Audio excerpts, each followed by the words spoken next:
Ketua Pinjam Dulu 100, Presiden Joko Widodo di Forum Kompas 100 CEO Forum Perpantun dan meminta dunia usaha turut terlibat dalam proses pembangunan.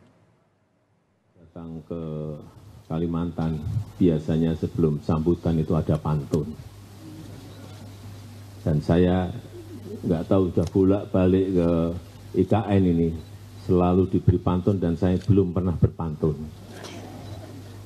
Oleh sebab itu, dalam kesempatan yang baik ini, saya mau berpantun dulu. Boleh ya?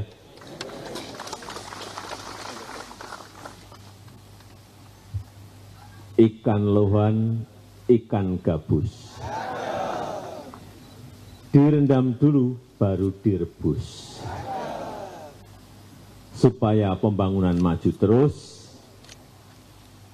pinjam dulu 100.